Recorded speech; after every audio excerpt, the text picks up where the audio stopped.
I'm live. We'll start in just a second. I need to get everything squared away, but you can see I got my big stack of comics here, so I'm going to go ahead and get them out of the bag, get a drink, and by that I don't mean actually go downstairs and get one. I mean I have a drink here. I'm just going to take a drink, and then we'll get started in like 2 minutes. So hang out, enjoy your Space Church music. It is the Endless Space soundtrack, Amplitude Studios, which is now owned by Sega, I think. Great game, even better soundtrack. I love this. It's like atmospheric and fun. Yeah, I'll be right back.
Alright, I think we're ready to roll here. Let's just start off with, I got this big old stack of books, and we'll get to the stack of books in just a second. I'm going to flip over to my right monitor here. Oh, like that. And I saw this when I was watching AEW. That's why I'm streaming at 9 instead of 8 today, is I ended up going, boy, I could watch AEW live. And I did. And it starts with a tribute to Rocky Johnson.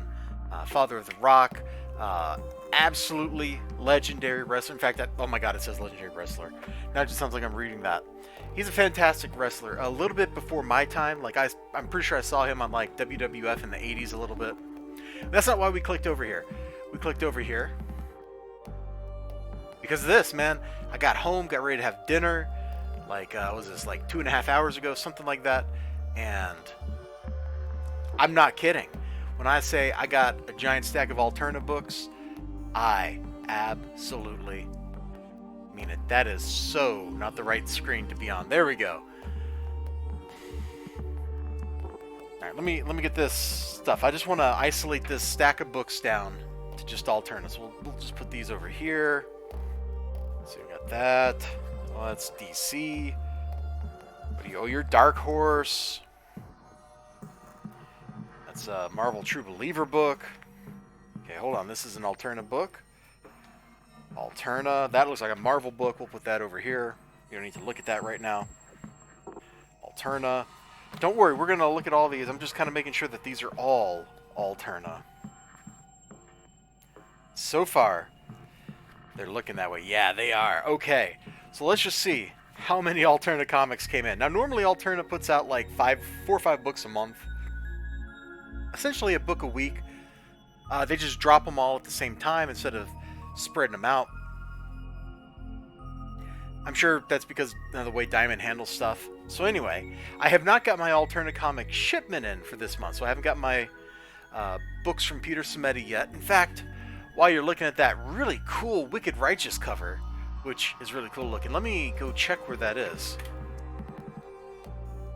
Because I got a tracking email here. Oh god, when did I get all these emails? Ugh. Alright, gonna have to look at those later. Because I'm just interested in this one thing. Peter Samedi has sent you a package. Estimated delivery 6 days. When did he send this? Shipped it out on the 13th. It's been through New Jersey. God help those books. God help those books. And is on its way to me. Presumably it says in transit, arriving on time. I don't know what on time means in this context.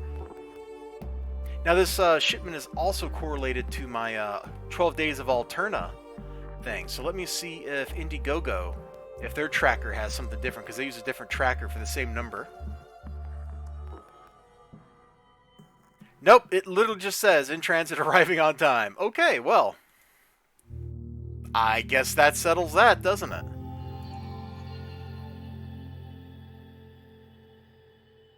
And, hey, we got some chat here. I'm sorry, I had my email up over the streaming window, so I couldn't see your chat. Aloha to YouTube, Bianca Fights the Zombies. And Sup Ninja Weasel, you know what's up. It's that time when I have comic books, and I look at them. So yeah, normally Alterna gets like 5 books. Today, it's twice that. This is 2 months worth of books, because this is also December's. They had to do that because of a stupid situation with their printer. Basically, the printer they were using dumped them at the last second before they could make any plans to deal with the fact that, you know, their printer dumped them. So they ended up missing a month. I hate to think about what financial penalties Diamond levied on Alterna Comics because of that, even though it's not their fault. Oh man, this peach tea is really good. I should get some peach syrup and try making some peach tea, but this is just like the Aldi store brand. It's actually really good.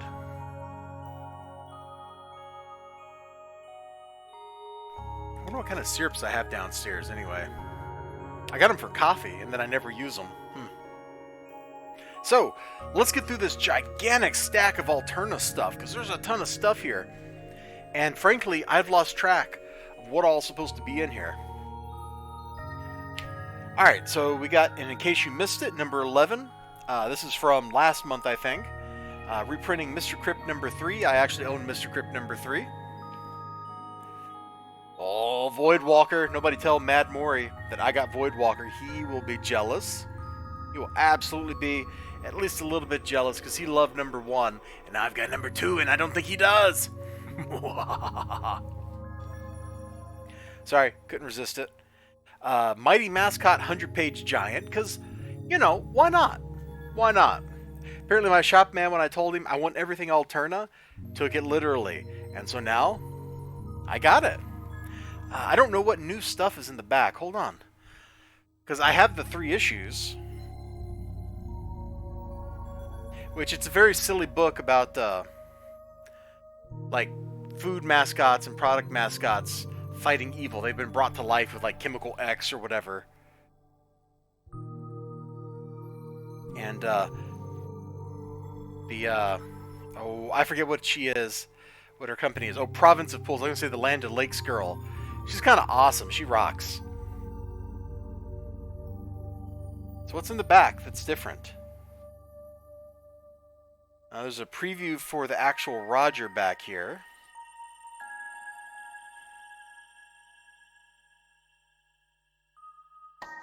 Is this all new? I'm trying to remember how the story ended. No, I totally remember this happening. The coloring looks different. Maybe that's an effect of a different printer. I'd have to go get the original issue out and compare it side by side. I'd open up Voidwalker number 2, but I don't want to spoil anything for myself. I want to experience that with a fresh, untouched brain. Psycho KO. Could be fun. Oh, you can't see the subtitle for the issue. Kaiju Chaos! Kaiju! Gods and Gears number 2. I was kind of iffy on number 1. Like, I thought it looked like it might have some promise, but I don't know. We'll have to find out in issue 2. One thing's for sure, I do like the Ryan Wynn art that's in it. And of course, like every Alterna book, it seems like Wes Loker is lettering this, because he seems to letter all of these books. Except I'm looking at my books here, and that's not actually true. The ones that are still in my hand. Like, in case you missed it, number 12, which is a reprint of Eden number 1, which I have. In fact, I think I have 2 copies of Eden number 1. Oh, hey! I forgot that this was happening. The second Mr. Crypt series, Mr. Crypt and Baron Rat, I will no doubt get some cheesy, corny chuckles out of this book, because that's the kind of humor in that book. I love it. Oh, that is a dope cover. What even is that? Some kind of big, scary, floaty monster, it looks like. Oh. I like it. It feels like something out of The Evil Dead or Doom or something. I don't know. Ah, finally! Feels like I've been waiting forever for this issue. Maybe I have been. Been waiting 3 months for Midnight Mystery City Ghosts #4. I'm curious how everything is going to tie up. Because issue 3 kind of hinted at the dead guy, who obviously isn't like really still dead, being tied up in a big conspiracy type thing with these other characters and yada yada. So could be really interesting. I might have to go reread the other issues because I've kind of lost the plot. That's one problem with their bi-monthly publishing anyway. It's so long between issues that it's easy to forget what happened in the previous issue. If I'm going to knock Alterna for anything that they're doing, that's got to be something I ding them for, because that's kind of makes stuff hard to follow. So I'm going to kind of shuffle these a little bit, and we'll just kind of flip through them a little. Not a lot, just a little. Just so you can see like the art style. The little fake Alterna ad for fruit pies. God, I love those old Hostess fruit pie ads. But you can see the very like Sunday newspaper strip quality to the Mr. Crypt art. Like this would look right at home in a Sunday edition. Well, if they still publish Sunday editions with color comics anyway, it would. I like that stuff. Let's open up the other Mr. Crypt book. The art hasn't changed because it's still drawn by Alexander. I'm not even going to pronounce his name right. I want to say Jovic. That's probably wrong. It's clean. It's dynamic. It's fun. It really pops. The color on camera doesn't quite do the book itself justice. It's because of my lighting situation. It's a little yellowed and a little dim. It's not quite so dim in person. These yellows stand out a little bit more, that sort of thing.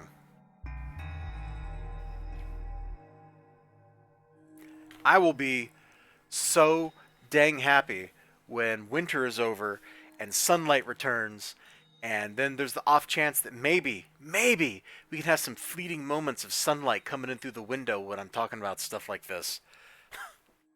Not likely. Well, I already said I wasn't going to look at Void Walker because I don't want to spoil anything there for myself. So well, you know what? We can open one page. We can open it up to one page. So that's an ad for the Alterna calendar. That's not a page of the book. Hold on.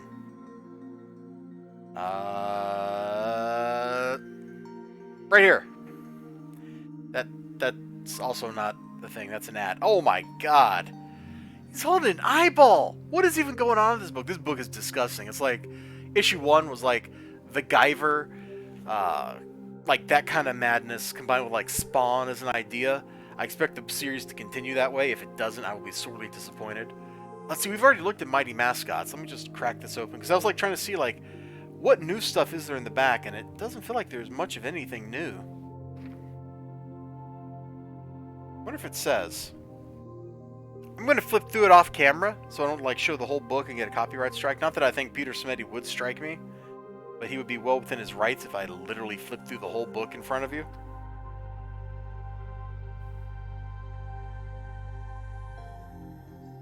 Nope, it looks like it's pretty much the same book. But you can kind of get a feel for the shenanigans from just these couple of pages here. Where's that big one where they're forming up the team? Yeah. Something like that. Something like that. Excuse me. And there's really not like a couple pages of like process stuff at the back. Like that would be super easy to include. Just be like, yo, throw some black and white pages of this book in the back, man. Or here's like the script side by side the page or something. Psycho Co. This book, Psycho KO, I don't actually know how to pronounce that.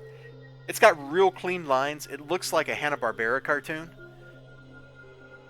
It's kind of fun. The humor's real dumb, which actually endears it to me, because... Who am I talking to? I'm talking to Ninja Weasel I'm talking to Ninja Weasel, man. He's out there. He knows exactly what I'm talking about. Like, unhand him. Literally cut the guy's hand off. Like, that just happened. I just read that book. But Psycho KO, it's got that kind of dumb humor. I like it because of that. Your mileage may vary. Man, this stack is getting huge over here. Gods and Gears #2. I'm trying real hard to remember what happened in issue 1, and I'm failing. Looks pretty good. The coloring looks super indie. The line work is a little busy in places, but it's kind of appropriately busy. I'm not quite sure what to expect from this. So good. You disarmed that guy. Womp womp. Yeah, I'm not really sure what to expect from this. One thing I liked in the previous issue that I remember liking, there was this page of like a hot air balloon going through like, you know, this cosmic psychedelic stuff, and that was just like beautifully colored. Not as beautifully colored as Feast or Famine, but real close. Oh my gosh, I actually don't remember what happened in the first issue aside from that. That's the only thing that sticks out in my mind. So I'm going to go into this, I'm not going to have a clue what's going on. Which is okay. We've got a gorilla man like trying to punch some guy into quicksand right on the cover. So you know it must be good. Anytime you have like guerrilla warfare. Okay. I was really reaching for that, and I don't think I'm going to keep going. Eden is a really fun space adventure here in this issue of, in case you missed it.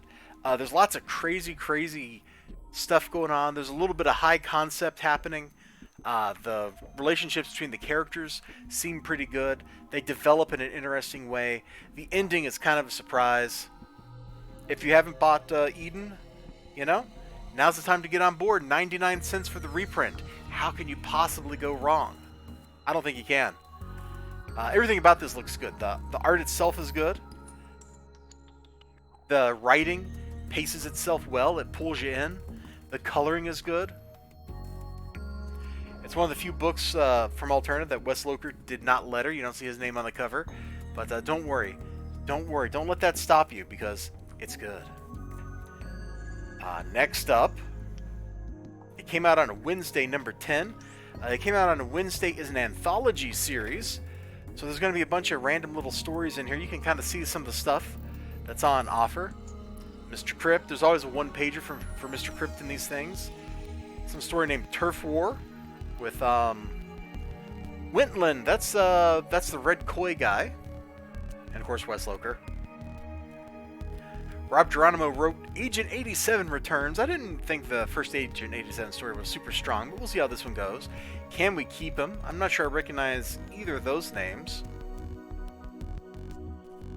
And A Scientist Gone Mad. Alexander Jovic illustrated another short story in a previous issue. And I think I just like opened right up to his story. Then I immediately like flipped past it. So that's totally his art right there. That must be the Mad Scientist story. There's always a little interview in these things, which, you know, I skim them. I don't usually read them too close. What do we got over here? The Chase Down, words and art by Tyler Wintland, letters by Wes Loker. I think that art's better than the Red Koi line art. That seems really familiar. I have read this before! Hold up, I have read this before. Where is the Alterna If Anthology for crime? If you hear like some wind blowing, that's because my fan's going over here and I'm right next to it. And there's a good chance it'll just be hitting the microphone. Let's see.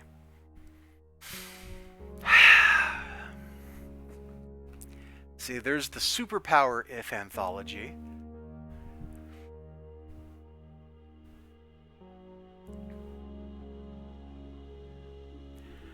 The 12, Croak, Jawbreakers. Where is this? Exilium, Wicked Righteous. It's got to be over here.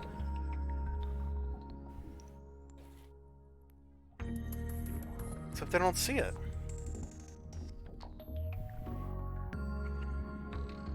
Let's see, there's my little stash of paperbacks. Ooh, which I should read. I got all these X-Wing books. I should read those. It's been a long time since I read them.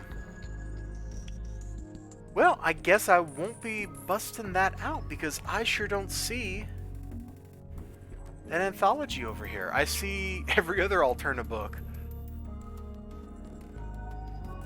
but not the crime one. Do I not have that out here? Is that still in my to-read stack or something?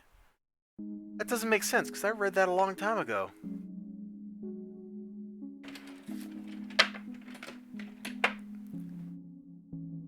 Oh man, hold on, I gotta move my gigantic earthworm gym box here to get into the drawer where I keep the books that are in the yet to read queue. Oh gosh, even just scooting it around that box is heavy duty. Let's see. I've read those. Why are they still in here? Neon Trash. I've read that Golgo 13. Why is this stuff in here? I've read all this stuff. Okay, apparently I just can't organize, even though I spend a lot of time organizing. Oh wait, that's the stuff I can't file away because it doesn't exist in CLZ yet. Ah, crud. Get out here. I almost just ruined a book. But no, that little book's not in there. I have no idea where that is. If you're wondering, I got a wireless headset, so I can go wherever I want. But it should just be right here.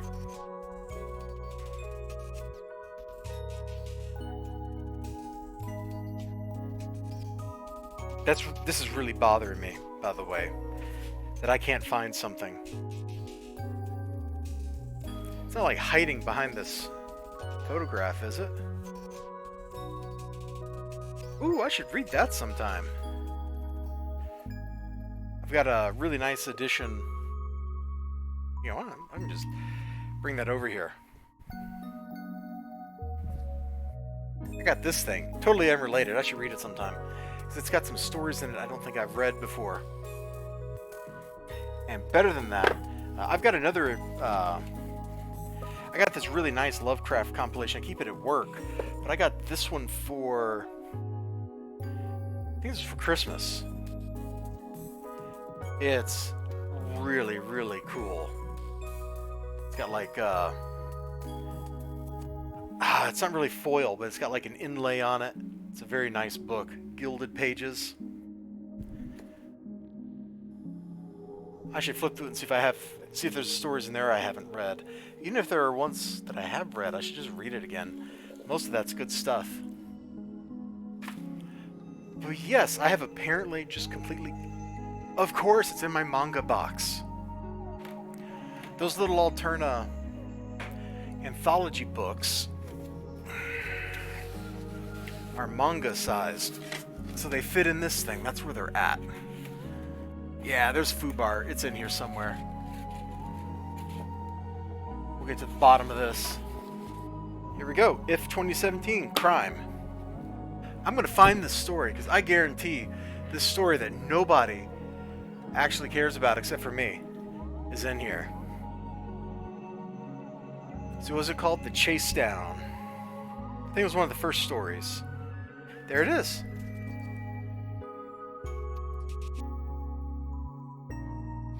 You can't get anything past me, buddy. You know, nothing goes over my head. My reflexes are too fast.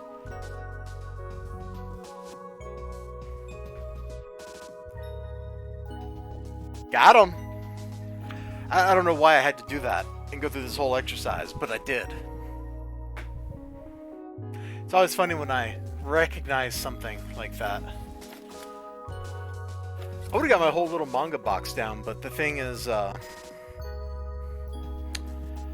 jammed in my closet at a weird angle, and I could never get it out again without taking half of the stuff off that shelf. Alright, so... we recognize that story. It was just a fun little action story. I think that was actually my comment when I did the review of that If anthology was, this story is a fun little action story, because that's all it is. It's literally like watching hey,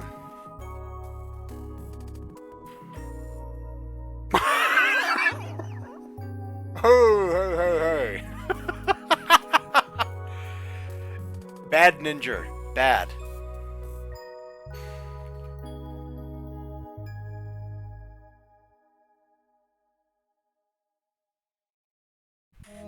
on.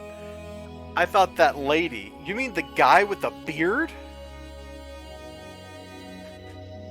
It's a dude with a beard! Okay, it's like a goatee, but still. You know, hey, dude looks like a lady, right? That's what the song says.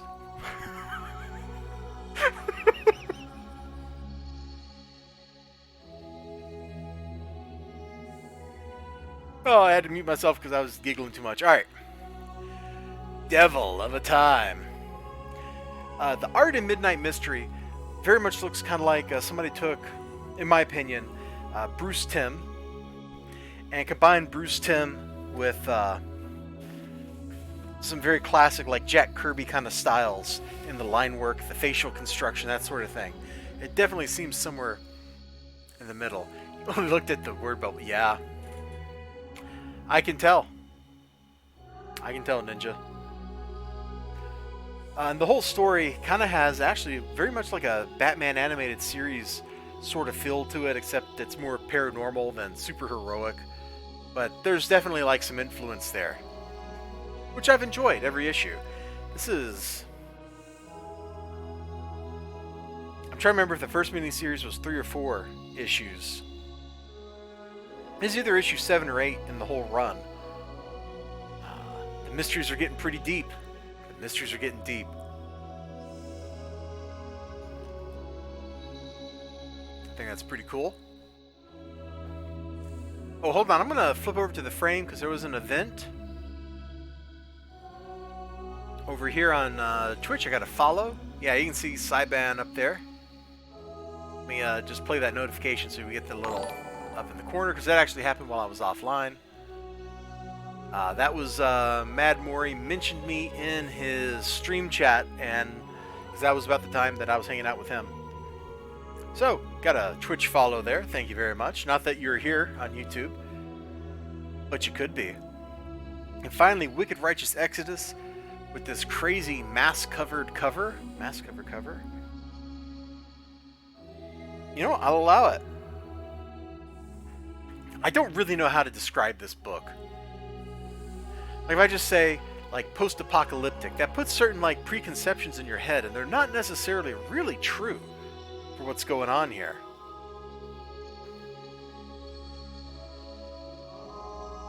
A little bit of sad news. The writer, Terry Mayo, I forget what kind of cancer he said he had, but he got diagnosed last year, and the world found out about it, October or something like that. Not that long ago. So hopefully he beats that up and starts feeling better, because he needs to finish his stories. He can't just leave us hanging like this. Although he did promise on I've been on Twitter that you know, he would hang on long enough to finish things, which is kind of a macabre promise, but hey, whatever works, right? Alright, let's get this gigantic stack of Alterna books out of here, because I'm sure everybody wants to see what else I bought. Which, instead of showing you all the things that I paid for over here, we are now going to do the 50-cent books, which I think Ninja Weasel will get a hoot out of, because, well... Look! It's Rob Liefeld! You'd be forgiven if you went, hey, look, it's Cable. With a guy who's got, like, what is that, Strife's look right there? Rob. This book was out of the 50-cent bin. It was free. You can see there's a curvature to the page down here. I don't really care. Just kind of flip it open. Hey, did Liefeld actually draw this, or did Liefeld have somebody else draw this for him in his style? Let's find out. Oh, look! Rob Liefeld didn't even draw a Rob Liefeld book. Right now, just imagine I'm face-palming in slow motion with both hands.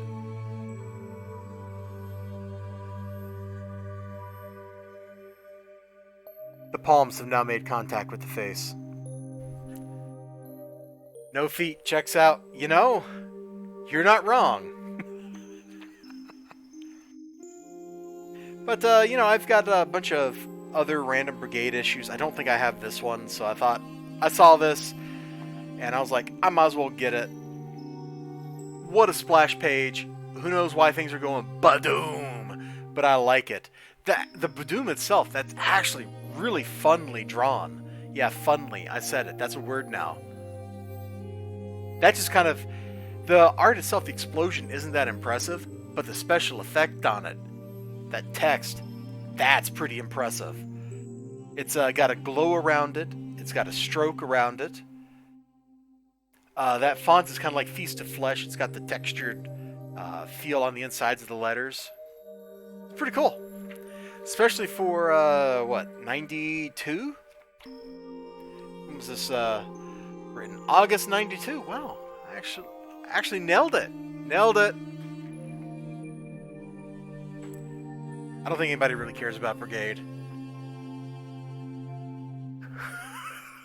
Okay, that's so good.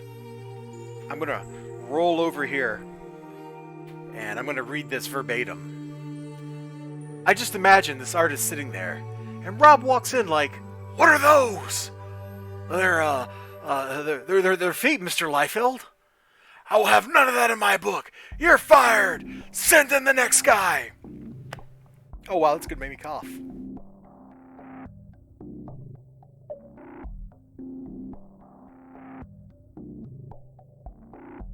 Dude, I think I need a cough drop now. Oh, that like did something to me. Apparently, I can't do angry, pointy Rob Liefeld. Ah. Not that voice sounded anything like Rob, but it could have. It could have. Ninja Weasel, you have like attempted to kill me. Now I'm hitting the camera with my hand as I'm gesturing. Like, things have gotten out of control here. Things have definitely gotten out of control on this stream, and it's your fault. It's your fault.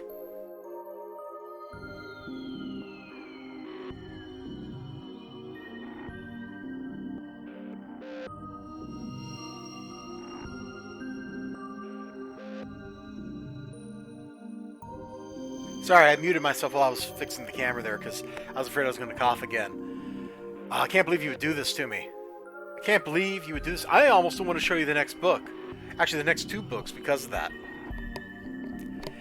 I'm an instigator.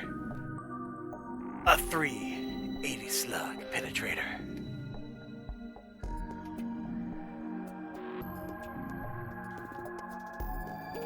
Alright, so this looks like... This is just like exploitative trash, right? Profit Babe Watch Special. Let's see. Let's look. Covers not by Rob Liefeld. Still no feet, though. Still no feet.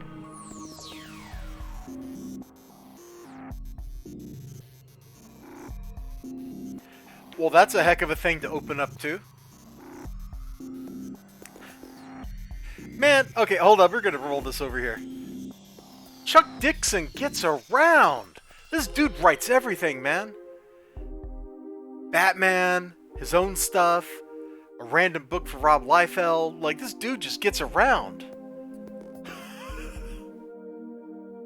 Oh, hey, this isn't even, I guess technically this is an Image book, but this is like right around the time when they forced Liefeld out of the company, isn't it? 95? I think that's around the time he got forced out of the company.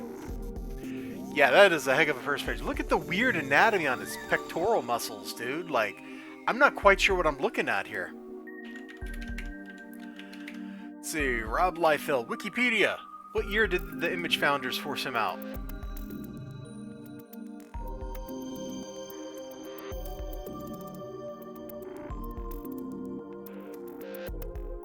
'96. It was 96.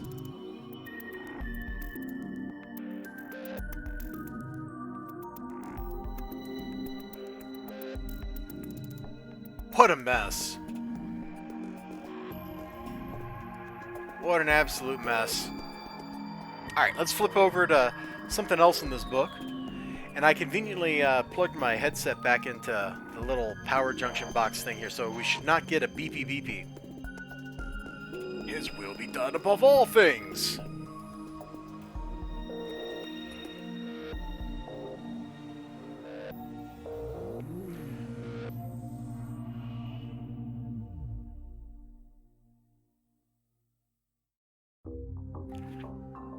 I have no idea what's going on in this book. But so far, like, if you just look at that first page, it is not living up to the cover. I mean, look at the subtitle! Look at the freaking subtitle! Alright, there's gotta be, like, at least one thing in here that's just, like, complete exploitation, right? Okay, that pose kinda is. I'm not even sure that's humanly possible.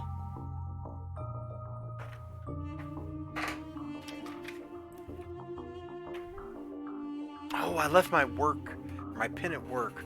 Let me get something else to write with here. Here we go, this little old pen will do the trick. I don't see my Coffin Comics pen, or I would have grabbed it. So, let's look at the angle of her back. She appears to be doing this right above her hip where there's a socket.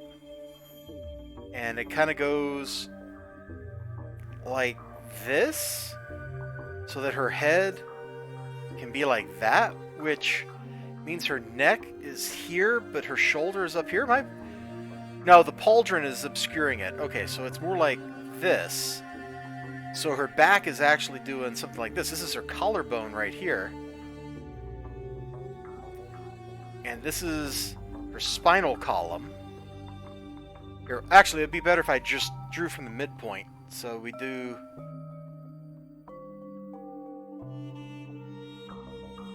like that. That's almost a semicircle. And then her collarbone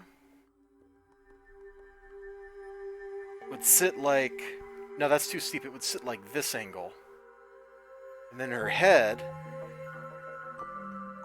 looks like it's pushed back somehow off of her shoulders.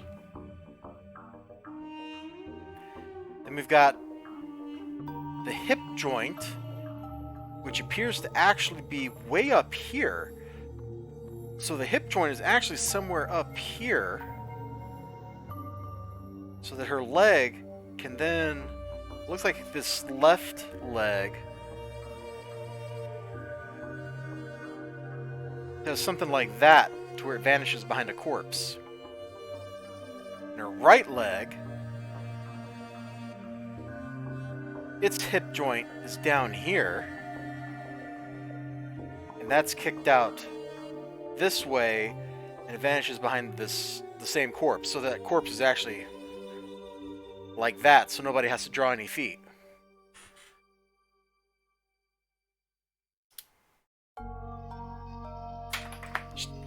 She got Liefeld spine. You're absolutely right, man. She got Liefeld spine. That's about the most extreme example of that phenomenon I think I've ever actually sat down and looked at. But I know this next book is something that you're really gonna like.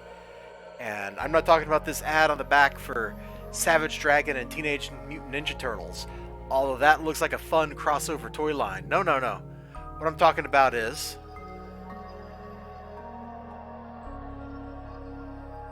boom!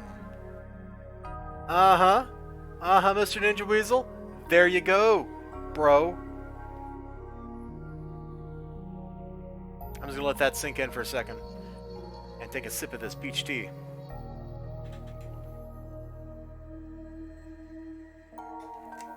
This is actually the book that caught my eye when I looked at the 50-cent bin. So I pushed back. All the books were like slumped and leaning forward, so I pushed them back.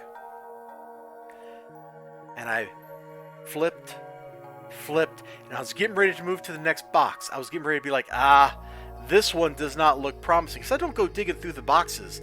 I look at the front, and if the front has something that entices me, I go for it. And for whatever reason, this time, I looked past the first couple. Because one was like The Pit #5, which I already have a copy of. The other one was some trash that I don't remember. And then I saw this. Just waiting there for me. And I don't know a human being out there. Oh, man. Dude, hold that thought. I won. Also, I'm about to cough again. I apologize.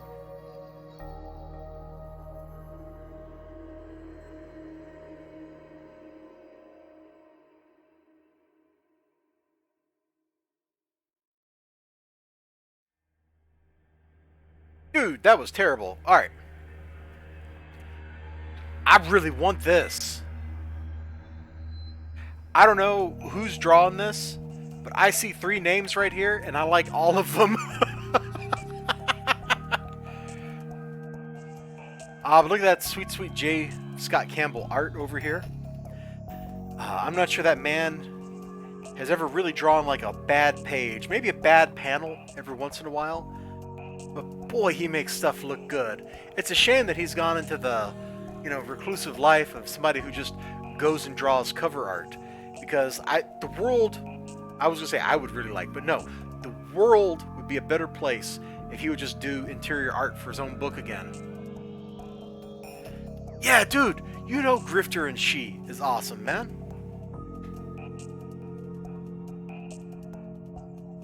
Dude, this looks fun. I don't have a clue what's going on because of how, this is like issue 8 and Gen 13, but it's got to be fun. Man, 250. When did this book come out? How bad would that have hurt my wallet? It's after She. It's got to be mid-90s. I was looking for the publication notification in the interior and I don't see it. In the back? In the back, here we go. February 96. Boy, 250 for me in 1996.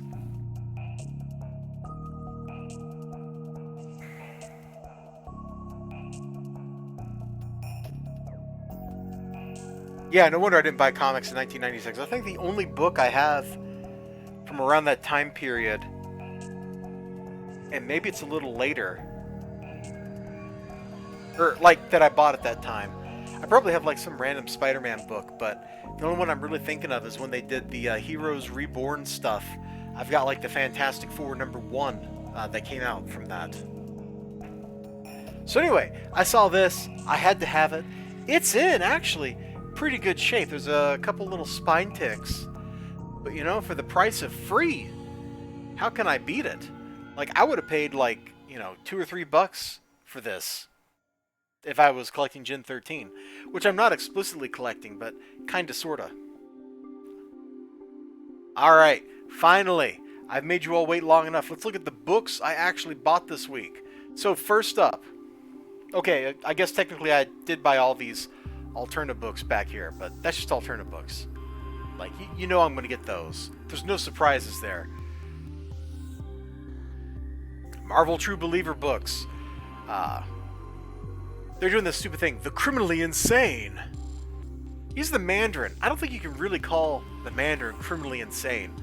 He's the Mandarin. Like, I think he's kind of beyond the question of sanity or not. Hey, Eli Easy. Well, if you're late, I don't know what to tell you, man, because I didn't start streaming for like an hour because I was watching wrestling. Don't tell anybody that I'm a nerd. I'm talking about comic books. Of course I'm a nerd. But you know what? You didn't miss a whole lot here. Before I get deeper into this stuff, let me go back. And we will just, like, very quickly give you the highlight tour. Because I can do this sort of thing, because it's my stream. So, like, the big thing for today is all the Alterna books for the last month and this month came out. So you got, in case you missed it, Adventures of Mr. Crypt and Baron Rat, Void Walker, Mighty Mascots, 100-page Giant, or whatever they're calling these, 100-page Alterna Giant. I forget what the theoretical correct name for that is. But my shop man, apparently when I said I want all Alterna books years ago, he just took that and he ran with it. He's like, Elizabar is not going to mind getting this. He's an Alterna fanatic. Psycho KO #3 for the second miniseries. Gods and Gears #2. The other, in case you missed a book, this is the January one, which is a reprint of Eden #1. Fantastic miniseries if you haven't read it. Absolutely do recommend. It's great space fantasy adventure stuff. It's kind of like reading Star Wars. It's like that same kind of tone that the first Star Wars movie had. It came out on Wednesday #10. Midnight Mystery City of Ghosts #4. Feels like I was waiting forever for that thing. And finally, Wicked Righteous Exodus #4. So that's like the big chunk of stuff we looked at. You missed things like me spending 10 minutes trying to find an anthology book to be like, I'm not crazy. I remember reading the story from this somewhere else. Turns out I was right. I did remember reading that story. And then Ninja Weasel confused a man with a goatee for a woman. So there, you kind of got caught up on that. And we were just looking at these image books I got out of the 50-cent bin. So 2 Rob Liefeld books that Rob Liefeld didn't really do any work on.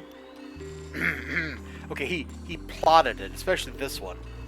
Chuck Dixon wrote this one, which is kind of interesting. So I'm going to read that, and hopefully I like it. Brigade number 1 here has this hilarious curl to it. It's trying to get that to come through, and I don't think it is.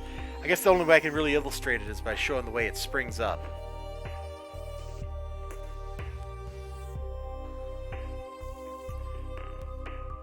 But, you know, it is what it is. These are just some old image books I didn't already have. And then, me and Ninja Weasel, we had just finished nerding out about this issue of Gen 13 I got for free out of the 50-cent bin. Oh, right.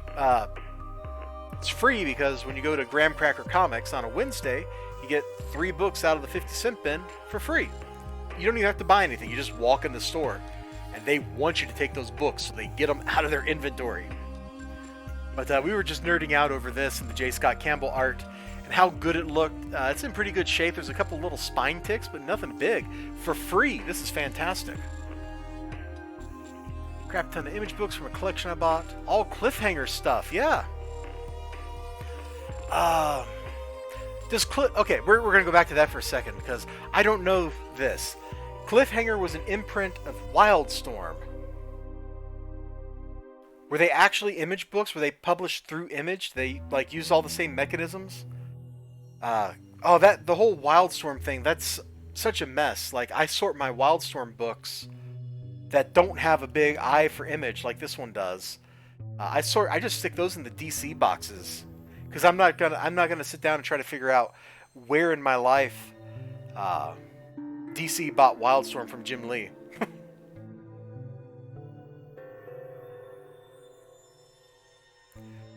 See, it was like my favorite 90s comic, or a few other Image, but Gen 13 was absolutely my jam. Oh, I love the art, man. I could look at J. Scott Campbell art all day and still not get enough of it. He has a very stylized and sometimes simplified look. It's gorgeous stuff every time. Cliffhanger started Image, and I guess it was melded into Wildstorm. So Jim Lee. Oh, okay. I thought Cliffhanger was just strictly like an imprint of Wildstorm, but you know what? I am not going to argue with you because you're probably right. You probably know that better than me. That is so not something I know a lot about. I just kind of know from trying to track down who actually published something one time. Like, I ended up on the Wildstorm Wikipedia page, and that's the only reason I realized that Cliffhanger was an imprint of Wildstorm. I own like maybe 3 whole books out of my 4,000 book collection. Got a lot of Rob Liefeld goodness from Awesome. I got a couple books from each company that he's founded, actually. It's kind of weird now that I'm thinking about it. That man founds more companies. Because let's see, he founded the Extreme Studio with Image. Let's put these 2 Marvel books back up here so you got something different to look at. He did the Extreme Studios thing with Image. Then he got kicked out and he founded Maximum, right? And then I don't know what happened to that. Or was Maximum at the same time as Image? He just didn't publish stuff through Image, through them. And then he left Image, and that's definitely when he started Awesome Comics. Or did he found Awesome Comics and then Maximum? See, I can't even keep this straight. This dude has founded like 5 companies over the years. And he's gotten kicked out of all of them, which is kind of funny when you think about it. Man, I love following him on Twitter. Not for comic book stuff, because he's always just, man, how you miss me an angry...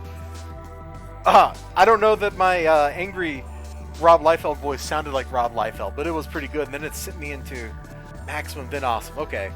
But it sent me into a coughing fit, which took me like 10 minutes to recover from. Blame Ninja Weasel for all of that. Because he wrote this great chat up there. I just imagine this artist sitting there, and Rob walks in like, "What are those?" Oh God, I'm about to do it. Oh! I can't even read this.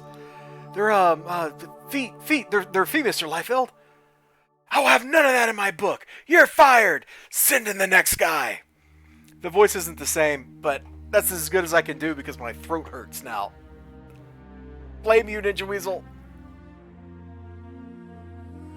Rob owes you a blood strike number 3.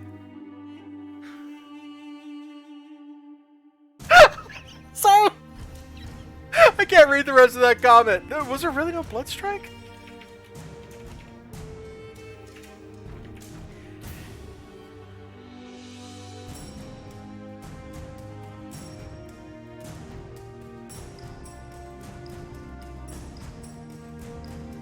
Blood strike number 1 was cover dated. There was a.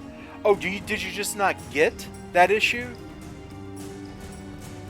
Did you just not get blood strike number 3? Because I know I have like blood strike brutalists or something that's like number 22 over my closet. Because that's the one with the pouch. Oh man, I've got to. Rob Liefeld, the pouch. We're gonna show this again because this is at my absolutely favoritist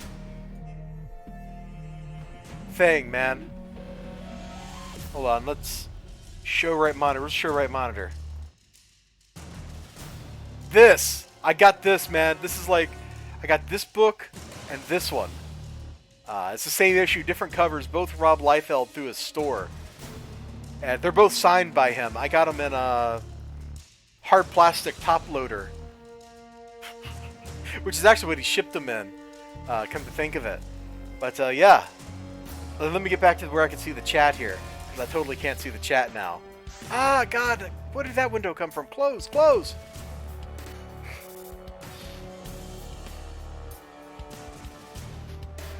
You never finished it. It was at least in 2016-27. Okay, I get you, man, I get you. I'm sorry if my laughing is really loud. I'm getting kind of carried away, and I'm worried I'm clipping on the mic or something because I'm getting so loud, but...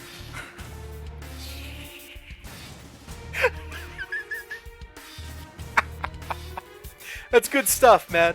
That's ridiculous.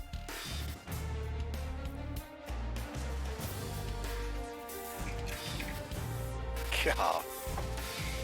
Alright, I'm going to flip open this Mandarin book, because I was talking about this when you came in. It seems kind of silly for me to just describe the Mandarin as criminally insane, because I don't know that the Mandarin actually is insane. Oh man, this art is rough. Who did this art? Hold on, let's open up the front page. Illustrated by Don Heck. There was a book a couple weeks ago I had that he did the art for, and it was better than this art. The Mandarin looks pretty terrible there, and I really don't like the Iron Man suit. Where he's, you can see his skin through the mask. That actually ought to give it away, that Iron Man is Tony Stark being able to see his eyes. I don't know how this costume fooled anybody. Yeah, how's this going to fool anybody? Dude, they can see not only the color of your eyes, but the shape of your eyes. And when you're talking, they can see how you're expressing yourself and moving your eyes around. You're telling me that the Mandarin doesn't piece this together 5 minutes after seeing him when he goes to watch like the TV news and it shows Tony Stark giving a speech or something? Come on, bro. Come on.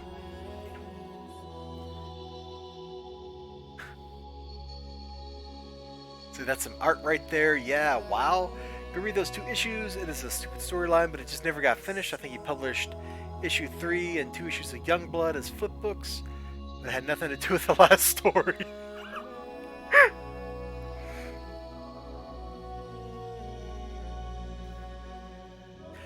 But you like that Iron Man armor. Well, to each their own, man.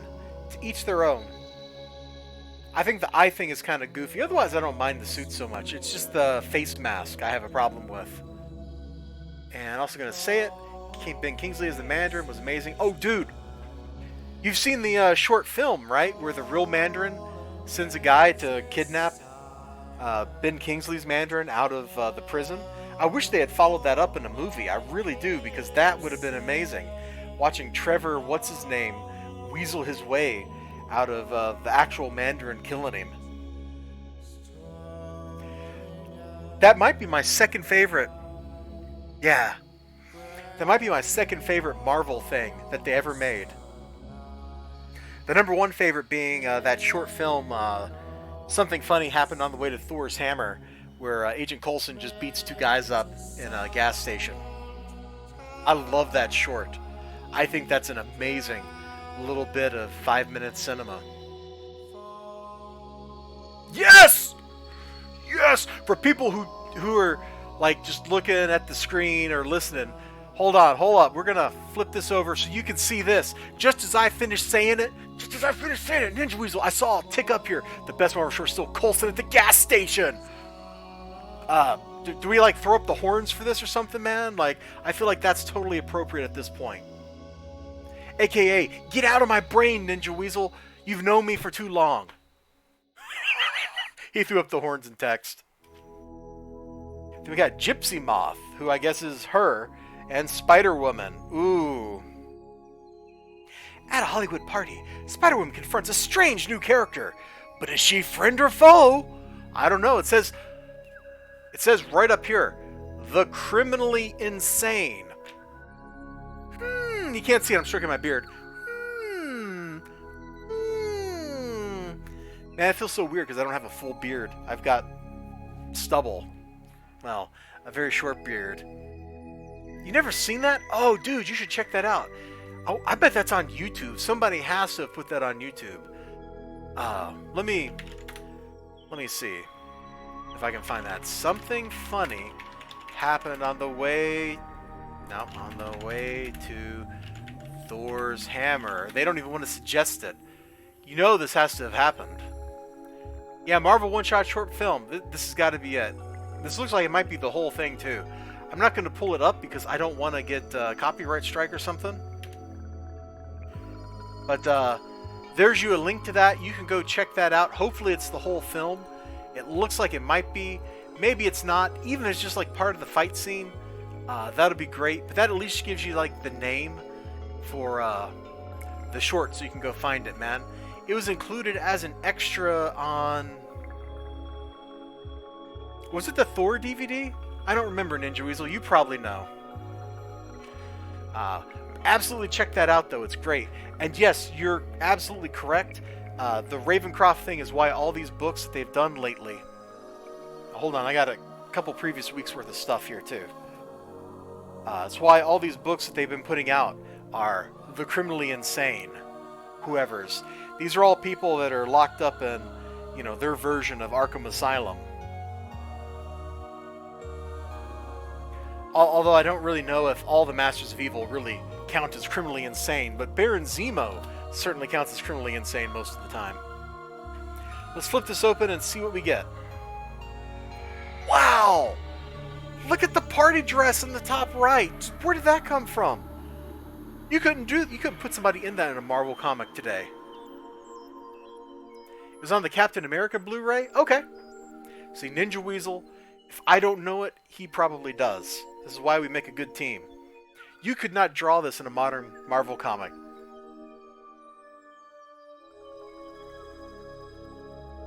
Dude, that is one swanky party. I love this guy.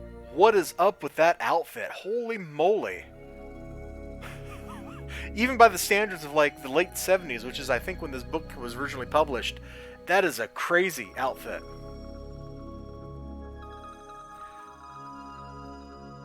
Dude, I don't know. I mean, Rikers is their normal maximum security prison.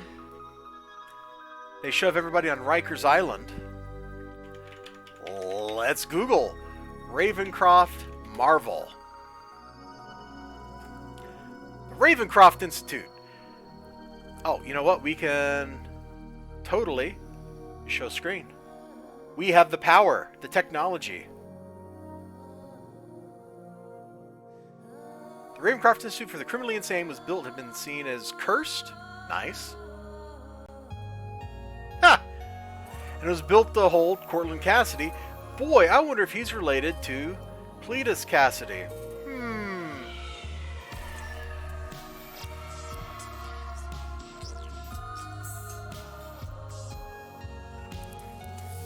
Cletus Cassidy was reanimated, took control of the Null Worshiping cult. He had Jameson, who he had infected with an offshoot of symbiote, killed the guards and lured Spider-Man Venom to a trap. Cassidy infected the inmates with da-da-da-da-da, and then stuff happened. So it looks like it's just always been this way, but I will straight up admit, I don't really know. I'm not super familiar with Ravencroft, so this is just kind of like to me, this is basically like a footnote in Marvel. Obviously, Marvel's editorial staff does not agree with my position on Ravencroft.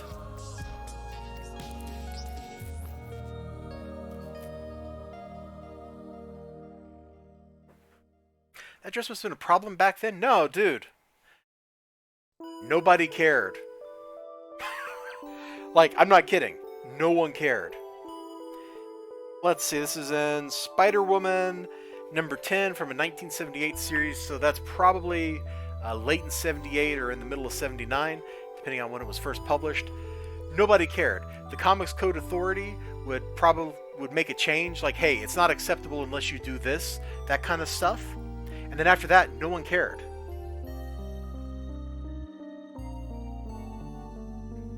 And Venom. Oh, yeah. That is... Isn't that this summer? Isn't Venom 2 coming out this summer? Hold on, now I gotta look this up. I know they're like doing all that hype for Morbius, but I don't care. Venom 2 movie. I should go watch that trailer for the Morbius film. Venom 2. Year 2020, sequel to 2018 film Venom. Expected. Okay, it's October, not this summer, so it'll be this fall. I'm fully expecting it to be fun.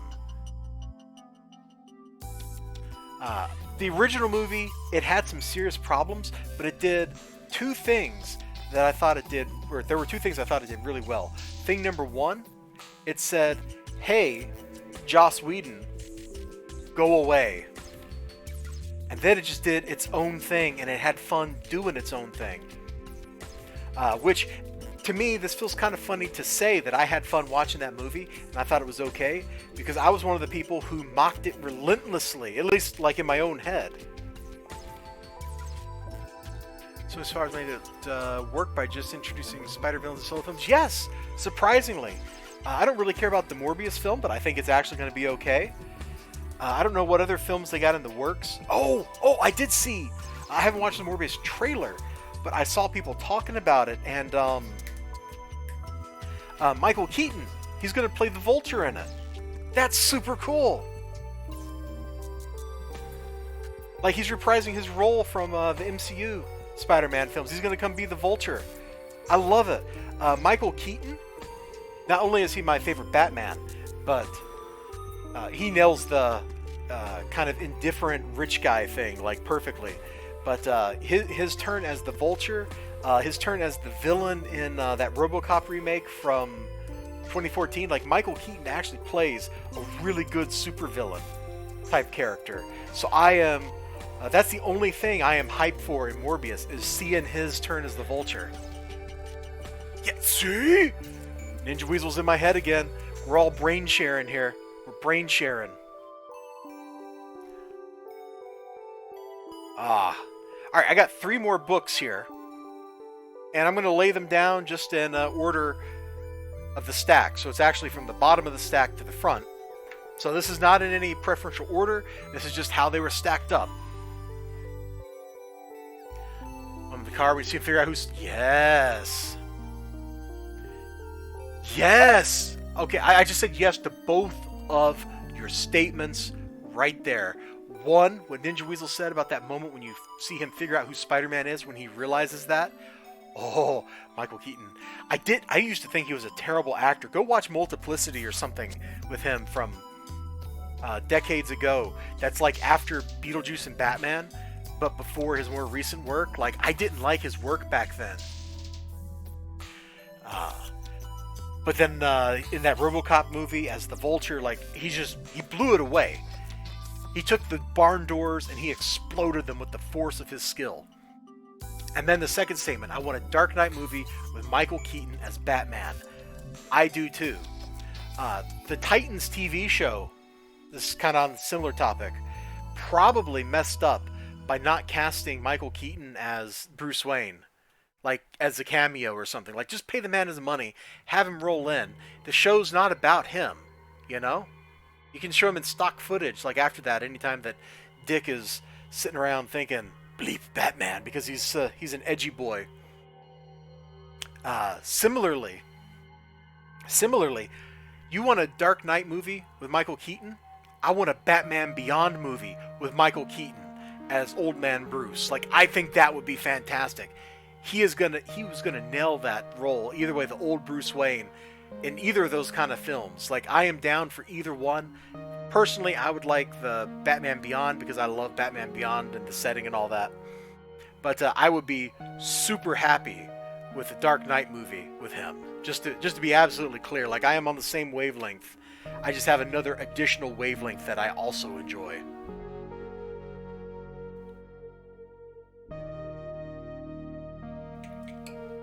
Bloodshot's coming out in March? I didn't realize it was that soon. For some reason, I thought Bloodshot wasn't coming out till next year. The Rise series has been interesting. I'm glad you asked that. We can actually get back on topic. This really should be like the second miniseries. There was, before this, directly as a prequel, was Fallen World, where Rai went around adventuring, dealing with Father, who followed Rai from, crashing down the planet.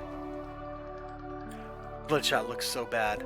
It probably is, Ninja Weasel. It probably is. I'm probably going to wait till it's on DVD or something to watch it. Or I might even just straight up wait till it's on Netflix. And so in Fallen World, you've got Galad, the Eternal Warrior, the Geomancer, Rai, all these crazy post-apocalyptic characters. It's basically kind of like Fist of the North Star, kind of like weird shenanigans going on in the post-apocalyptic world. In Rai, it's a very different story. It's Rai is traveling around with a prototype, Rai Jin. So another little one of Father's robots, and they're traveling around trying to collect all the other robots like him that have pieces of Father's encoding in them before Father can get to them. And Rai is trying to be like a man of peace. He's like trying to be this super pacifist all the time. It never works, so you kind of get like the Jackie Chan thing, I don't want any twabble, and then the next thing you know, he's like flip kicking off of a conveyor belt over top of like a pit of fire and nailing like 3 guys in the face before ricocheting off of them, grabbing somebody's shoe and beating 16 people up with it. Like, that's the kind of like dynamic that's going on there. And he and Rai have an interesting back and forth because the younger robot here, the kid one, I don't know, he's probably older actually. He's trying to figure out what it means to be human. And Rai has his own ideas of what it means to be human and how to protect humans. And basically it boils down to stuff like, kind of like Bodhidharma, Bodhisattva. I'm probably butchering all these words and terms. Kind of like a Buddha thing. Issue 1 was a little rough. Issue 2, they dealt with this house that was left over from before the war. That was like the model house. It has like a person living in it and stuff, and a piece of the Father code was hidden in there, and they had to go get it, and so they had to deal with that. And there's a scene where Rai does combat, and it's like if you've ever watched 8 Man After or one of those things, like he's moving so fast that he doesn't really move on the page. Things are just like dying around him. Like that kind of mechanic happens in this book. It's super fun. It's just like post-apocalyptic wandering, and I've been enjoying it.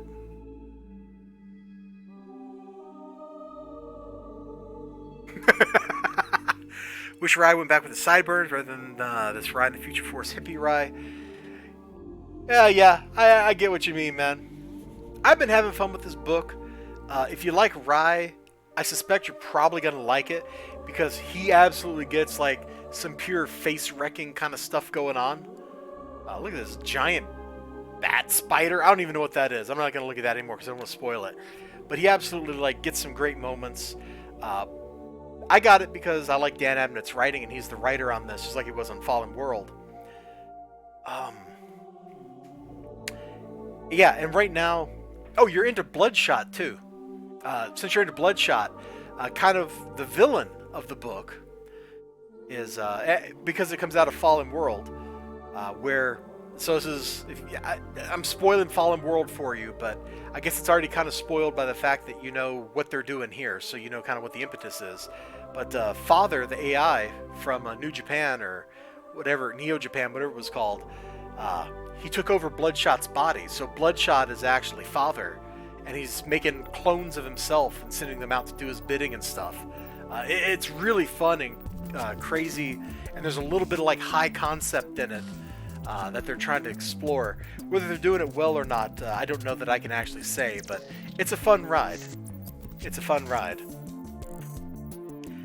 I think I can kind of recommend checking it out if you like Rye and Bloodshot. They're both in it, although it's mostly Rye. Bloodshot is just kind of there to be the antagonist. Wow, look!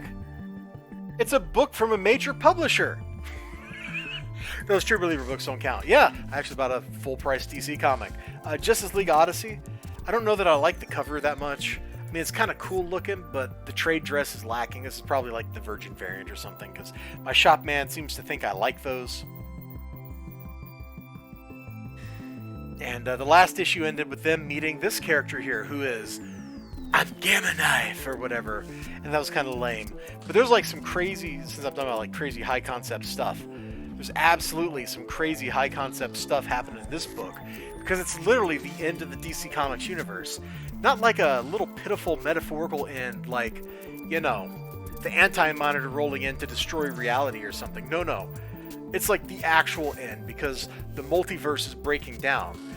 Darkseid has taken a chunk of space and thrown it outside of the universe. And our heroes, Jessica Cruz, well, most of the heroes are now Darkseid's pawns at this point in the series. They have been for like 5 issues. So Starfire, Azrael, and Cyborg are all, they've been rebuilt by Darkseid as new gods. And he's flung them and this chunk of space out of the universe. And so Jessica Cruz, who had died but came back to life. I'm not going to try to figure this one out. Just roll with it. Also, writer Dan Abnett. See, I told you I like his writing. Jessica Cruz met up with this guy in this magical suit that was supposed to hide him from the Eschaton, who eat the dead new gods. Blue Chick, Dexstar, Blackfire. And so now they're the ones chasing Darkseid out of the universe. And they like had ship problems and crashed into this like junkyard. And now I don't really know what's happening at this point. But there's some really interesting, crazy concepts here. I really liked Dan Abnett's work on like the Cosmic Marvel stuff with Andy Lanning.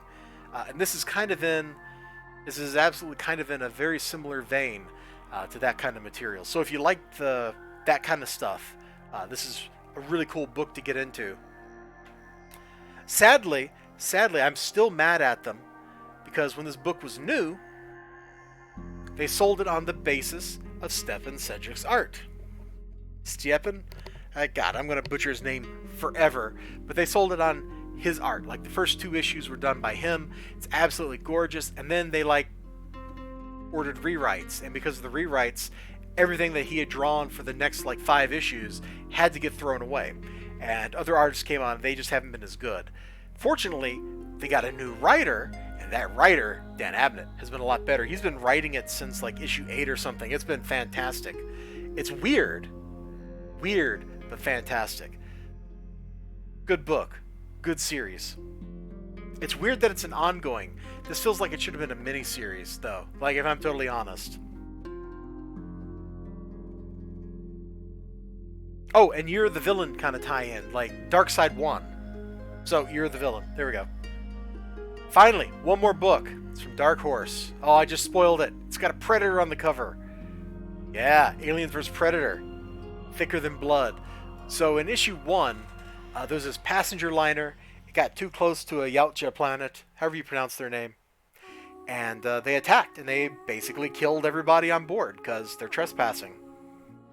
except for this girl and her brother, but her brother's a little robot. And so now it's like the two of them on this ship trapped with a bunch of aliens. Or not a bunch of aliens, with a bunch of predators. We haven't really seen aliens yet. I'm going to just kind of flip through this and see if like I see an alien. If so, I'm going to just... Yeah, never mind. I flip it open. There's an alien.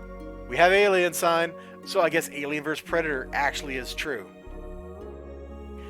The art, like the aliens, they look really good. The people less so, but the predators, the aliens, the terrain, the ships, and all that kind of stuff, it looks pretty good.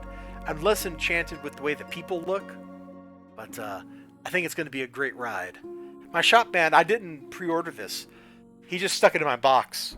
He stuck issue 1 in my box, then he stuck this one in my box. I never told him to buy these. He's just like, you know what? You bought an alien comic from me one time, and I liked it, so now I'm going to give it to you, Lazabar. So here I am with a book I didn't order, but I don't mind one little bit. He was correct in that. Alright. Gentlemen, Ninja Weasel, Eli Easy the Game Hunter. Oh gosh.